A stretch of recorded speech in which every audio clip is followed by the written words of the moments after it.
as Chair and Environmental Justice Lead on the Yolo County Climate Action Commission. But today I'm here as a private citizen. I stand in front of you, I stand up for science, because I would not be alive today if it were not for researchers, doctors, nurses, nurse aides, and elected officials who knew how central to life science is and who believed in international collaboration. So, I grew up in Cameroon, in Central Africa, and I lived both in the city and in a village without electricity and current water. If it were not for science, malaria would have taken me out. Every single year I was sick. If it were not for vaccines, polio, tuberculosis, and yellow fever, just to put a few, could have claimed my life. What happens when we ignore science? We lose lives, we lose time, we lose truth. So tell me this, when it comes to public institutions, why is that field right now being ignored, underfunded, and censored? So, as you know, right now in Washington, D.C., some people at the highest level are making decisions that are affecting every single one of us. But here's the truth. They can't serve this country without science. They can't serve the country without science. When disaster strikes, who do we turn to? Scientists. Now, when a hurricane is on its way, who warns us? When a new virus emerges, who fights to protect us? When our air and water are polluted, who wants to fix it? When our economy struggles, who do we rely on for analysis and to find solutions? I'm so proud I can do it. Uh-oh, someone didn't pay the bill. Thank you. So yet, instead of investing in our scientists, we're watching politicians defund them. Instead of listening to them, we're watching governments censor them. This is a direct attack, not just on our public health, but how we treat scientists here in this country affects the rest of the world too. However, there is hope.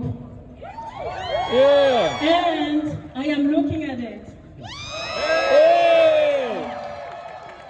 So right here in our Sacramento region, we have examples of what happens when we work with scientists and act decisively. And I'll give you just a brief example.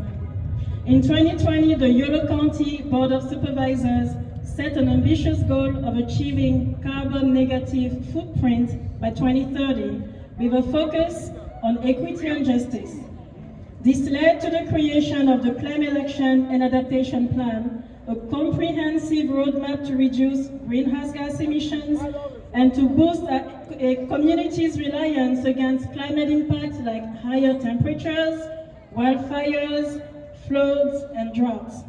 We had a high level of community engagement, over 1,000 replies to our multilingual surveys. We have organized or attended over 100 events throughout the county. Community members worked side by side with local government staff, local organizations, elected officials, but guess what? Who was the glue to the work, the glue to the vision, and the key to forging a realistic and comprehensive plan? It was science! Yes. So, with that, I have one more question for you. Guess whose work was central in performing an accurate inventory of resources and vulnerabilities? Scientists. Whose work was essential in developing an effective outreach strategy and capturing our community's requests? Scientists. Whose work helped us create a protocol for emergency readiness? Come on now. Scientists. Scientists are essential workers.